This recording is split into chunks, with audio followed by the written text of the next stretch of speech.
P Singh साहब नहीं बोलो शायद भाई, देखो लेकिन ये कि नहीं नहीं नहीं, नहीं आप ऐसा बिल्कुल साहब को हटाकर अच्छा, पी सिंह आप कह सकते हो। तो तुम्हें तो शर्म से डूब मरना चाहिए, तुम्हें तो अब लोगों के सामने भी आना चाहिए। लेकिन मैं तो कहता हूँ ये तो अब की सूरत हाल है, इसको तो उस वक्त भी डूब मरना चाहिए था जब गुलाम हैदर ने उसको जूता दिखाया। कानूनी तौर पर अभी बीवी है, आए और तलाक ले, हाँ तलाक ले, जहाँ जाना चली जाए। हाँ जहाँ जाना है चली जाए। बिल्कुल। अस्सलाम वालेकुम दोस्तों, मैं हूँ शाहिद हुसैन और आप चैनल देख रहे हैं गुलाम हैदर 9। हैदर भी हमारे साथ मौजूद है और हम हैं कराची के एक पार्क में। और हम ये वीडियो बनाने का मकसद ये है कि आपके सामने कुछ हकायक रखे जाएं, कुछ मजीद डिटेल रखी जाए और गुलाम हैदर भाई से सवाल भी करते हैं और आप सब भी ज़ाहिर अपनी राय का इजहार भी करते हैं, दुआएं देते हैं। वो तो ज़ाहिर उसकी जितने भी शुक्रिया आप सबका किया जाए तो कम होगा। तो हैदर भाई आप कराची में 2-3 दिन से, तो एक बात बताएं कि कराची के इस वक्त आप एक पार्क में हैं, तो आप बताएं कि थोड़ा फ्रेश महसूस कर रहे हैं?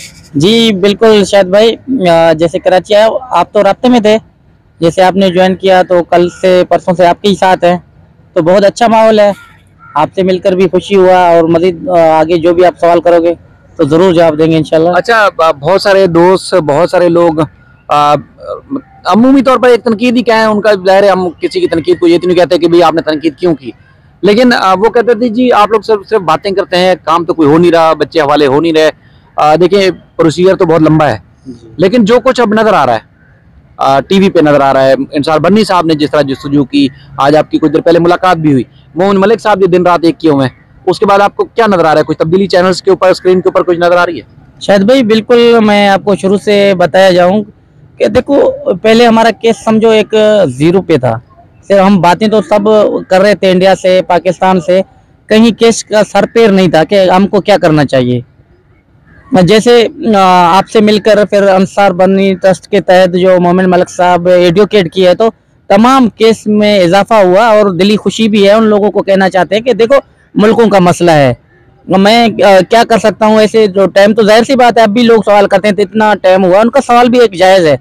4 बच्चों का मसला है, तो देखो हिंदुस्तान और पाकिस्तान 2 मुल्क हैं, जो हम आप जो नींदें उड़ाकर दिन रात मेहनत कर रहे हैं, वो लोगों को नहीं पता कि कितना कोशिशों के बाद जो अंसार बर्नी साहब से हमारी बात हुई, तो कितनी मुश्किल के बाद केस कहाँ तक पहुँचा। अब जो लोग हमें देख रहे हैं या सुन रहे हैं और टीवी चैनलों पे भी नज़र आ रहे हैं और लोग अच्छा भी फीलिंग करते हैं। बहुत सारे लोग कहते हैं कि माशाल्लाह अब कुछ होने वाला है, तो जाहिर सी बात है मजीद भी अल्लाह पाक हमें शायद भाई कामयाबी देगा। उनको कहते हैं कि हर चीज़, कोई कहते हैं बस आप इंडिया क्यों नहीं आते, आपने खुद ने भी देखा। जी रोज सवाल करते हैं लोग। रोज सवाल करते हैं, जितने लोग उतनी बातें, हम किस किस को जवाब देता फिरें। तो मैं शुरू से लेकर आज तक मेहनत कर रहा हूँ, आप भी इसमें शामिल हो। और अंसार बर्नी साहब है तो मुसलसल एक जदोजहद कर रहे हैं। बाकी आपको पता है कामयाब करने वाली जात जो है ऊपर वाली है। अच्छा, चूंकि अब नतीजा उसका ये नजर आ रहा है कि जो एक तरफा खबरें चलती थी उसमें एपी सिंह साहब का नाम याद आता है, तो वाकई एपी सिंह साहब नहीं बोलो शायद भाई, देखो लेकिन ये नहीं नहीं नहीं, आप ऐसा बिल्कुल साहब को हटाकर टोपी सिंह आप कह सकते हो। अच्छा, उसमें क्योंकि जो तब्दीली नजर आई, नहीं पहले आप बोलो ना टोपी सिंह। नहीं टोपी सिंह बिल्कुल। ये देखें, मैं असल में आपको पता है हमारा आप जाती तौर पर इफेक्ट हैं और हमारी हमदर्दियां तमन्नाएं साथ हैं, और यकीनी तौर पर मैं तो कई दफा के वो इंसान कहलाने के भी काबिल नहीं है जिस तरह की उसने हरकतें की हैं। लेकिन मेरा सवाल ये था कि बहुत सारे लोग यकतरफा मौक़िफ़ देखते थे टीवी के ऊपर, लोगों को ये पता चलता था कि जी वो उन्होंने ये कहा, ये कह दिया, ये उन्होंने केस कर दिया, और ना सिर्फ पाकिस्तान बल्कि एक इस्लाम के खिलाफ भी वो शख्स लोगों को भड़काता था। लेकिन उसके बाद अब आपका जो जदोजहद, सर मुंह छुपाता फिर रहे, कहीं नजर ही नहीं आ रहा। यकीन मानो जैसे मोहम्मद मलिक साहब ने इसको इतना बेनिकाब किया, उसको शर्मिंदगी तो है ही है, मगर जो लोग उसको सुबह शाम जो बदवाएं देते हैं और जो ये एक सस्ती शोहरत हासिल करने के लिए 4 बच्चों को इस्तेमाल कर रहा था। तो देखो यार, 4 बच्चों की जिंदगी को एक एडवोकेट आपको बता रहा था, मेरे ख्याल में एक एडवोकेट को वो ज़ेब भी नहीं देता था कि ऐसी बातें करके आप मजहब के नाम पे छेड़खानी करो, 4 बच्चों को गलत जो है नारे लगाओ। कोई भी कानून ऐसा नहीं कहता। आपको पता है, जैसे उन वकील का नाम मैं थोड़ा भूलता हूँ, हेमंत प्रशर। हाँ, हेमंत प्रशर साहब ने जो बातें क्लियर की तो खुशी भी हुआ, एक दिलीनी खुशी हुआ। हालांकि वो मुखालिफ वकील है, मगर इंसानियत अब भी है। बिल्कुल।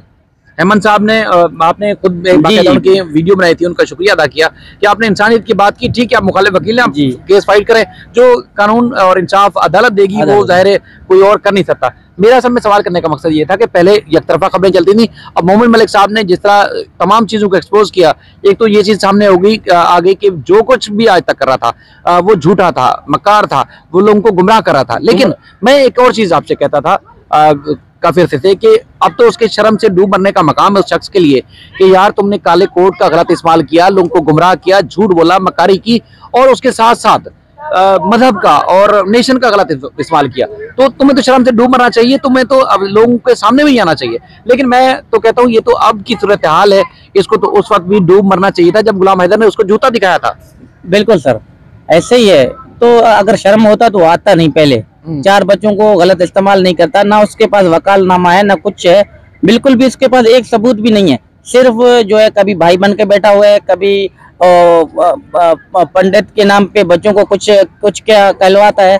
तो एक सिर्फ ये जो है इस्लाम पे छेड़खानी कर रहा था और हम दोनों मुल्कों को लड़वाना चाह रहा था, मगर अल्लाह ने उसको बेनकाब किया।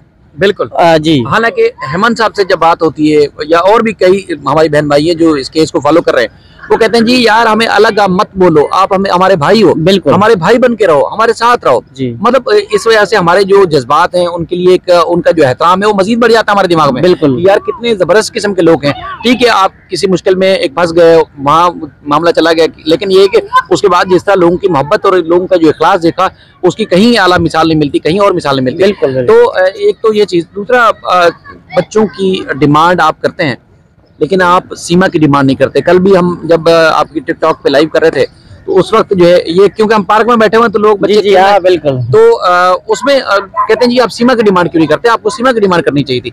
इवन के हेमंत साहब ने भी यही बात की। बिल्कुल शायद भाई, देखो हम सीमा की डिमांड तो कर रहे हैं मगर सीमा ने अच्छा नहीं किया, फिर भी हम जानते हैं कि उनको पाकिस्तान आना चाहिए। मैं वाजे बता रहा हूँ कि शायद ये कह रहे हैं कि हमारी शादी है, शादी कोई उन्होंने कोई कसर छोड़ा नहीं, मगर हम पाकिस्तानी नाते उसको कह रहे हैं, उसका मुल्क है, उनको पूरी राइट मिलेंगे। आने के बाद उसको पूरी राइट मिलेंगे, उनकी माँ का घर, भाई का घर, उनका पूरा खानदान जो है। लोग क्या सोचते हैं शायद अपने के लिए बुला रहे, नहीं, कभी भी नहीं।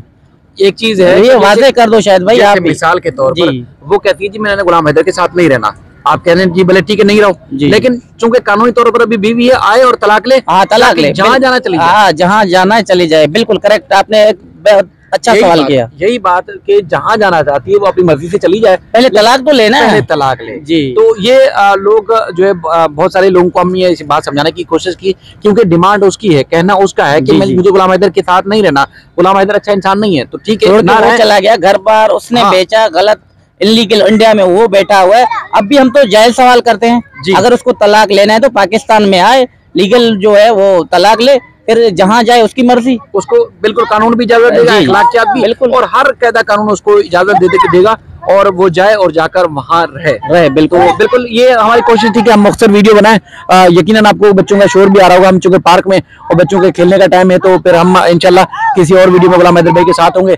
तो आप सबका शुक्रिया, आपने देखा सुना, और जो और सवाल हो तो आप जरूर देखा करें। मैं आपसे एक बार फिर गुजारिश करूं कि देखें, बहुत सारे दोस्त गुलाम हैदर भाई की वीडियो उठाते हैं, अपने चैनल पे लगा देते हैं, बिल्कुल कोई मसला नहीं, लेकिन ये है कि गुलाम हैदर भाई जो अपना जो उनका स्टांस है, जो उनका मौक़िफ़ है, वो खुद देना चाहते हैं। उनके वकील पाकिस्तान में अगर मौजूद हैं तो अंसार बन्नी साहब हैं। मीडिया या सोशल मीडिया के जितने भी दोस्त हैं, अंसार बन्नी एडवोकेट साहब का अगर गूगल पे भी आप सर्च करेंगे तो उनका फोन नंबर आपको मिलेगा, आप उनसे रब्ता कर सकते हैं। इनका कानूनी मौक़िफ़ वो दे सकते हैं। इंडिया में आप हैं तो आप मोमिन मलिक साहब के जो एडवोकेट का नंबर है, आप उनसे रब्ता कर सकते हैं, कानूनी मौक़िफ़ मोमिन मलिक साहब दे सकते हैं। अगर इंडिया में रहते हुए आप मोमिन मलिक साहब का नहीं लेना चाहते मौक़िफ़, आप चाहें तो आप अंसार बन्नी साहब का भी मौक़िफ़ ले सकते हैं, लेकिन ये है कि ऐसा ना करें कि आप वीडियो उठाएं और जाके अपने चैनल पे शेयर कर दें, लेकिन वो सही बात सही वक्त पर सही मौके पर सही जगह पर पहुंचनी चाहिए। तो इसलिए हम सबकी ये कोशिश होनी चाहिए। अगर हमदर्दी करते हैं साथ जुड़े हुए बच्चों के लिए, तो आप इस तरह की भी करेंगे तो लोग आपको अप्रिशिएट करेंगे, आपकी इज्जत करेंगे।